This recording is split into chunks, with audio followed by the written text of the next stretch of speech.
Starting at the smallest meaningful length, we begin with the Planck length of about 1.6 times 10 to the negative 35 meters, a scale where quantum gravity becomes unavoidable and space-time itself may blur.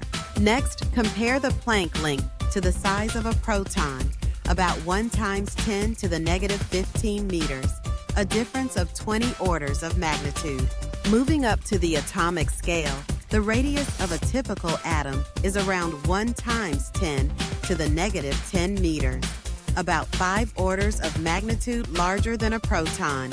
At the scale of a DNA molecule, about 2 nanometers in width, we are roughly 3 orders of magnitude larger than a single atom.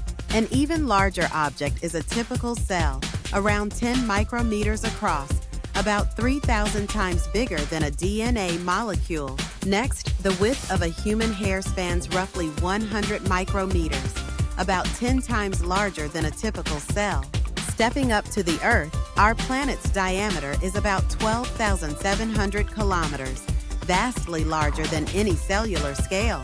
The Sun dwarfs Earth, with a diameter of about 1.39 million kilometers, nearly 110 times wider than Earth. Jupiter, the gas giant, has a diameter around 143,000 kilometers, about 10 times Earth's width.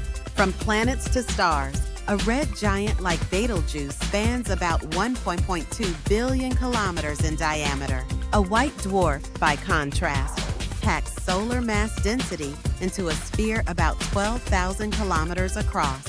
Now consider our galaxy, the Milky Way, roughly 100,000 light-years in diameter, about 9.5 times 10 to the 20 meters.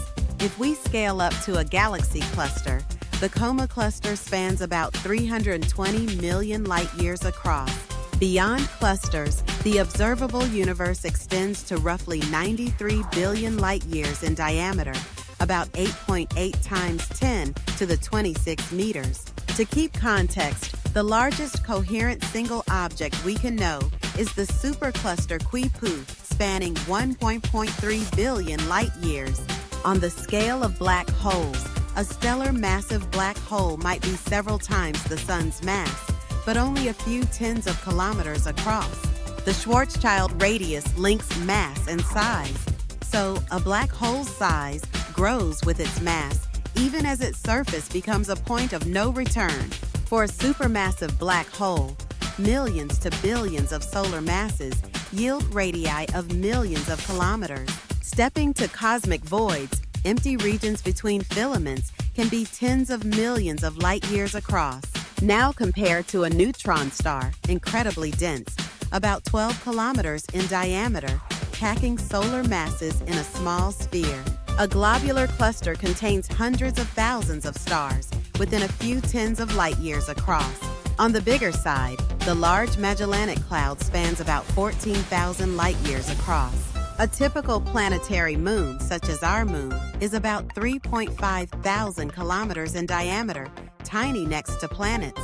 Even smaller, but crucially structured, a man-made satellite might be around 3 to 10 meters across. To highlight the difference further, a standard human scales to roughly 1.7 meters in height. If we instead consider a mountain on Earth, Mount Everest rises about 8.8 kilometers above sea level. The size jump to planetary systems, with Neptune's orbit spanning about 4.5 astronomical units, shows vast interplanetary distances. For a cautionary leap, the void between galaxies can dwarf human civilization many-fold in a single moment. Back to the minuscule. A typical bacteria is about 1 micrometer in length, 1,000 times larger than a proton, but still tiny. Another tiny benchmark is a red blood cell, about 6 micrometers across, far larger than bacteria, yet microscopic to humans. A beetle's width is a few centimeters, which is still minuscule compared to planetary scales. A city block spans tens of meters, illustrating human-made scales, bridging earthly and celestial scales. The diameter of the Earth's orbit around the Sun is about 2 astronomical units, a vast step beyond surface scales. From orbits to solar systems, a typical star cluster contains thousands of stars within a few hundred light years. The difference between the smallest and largest scales is staggering, spanning over 60 orders of magnitude from Planck length to the observable universe.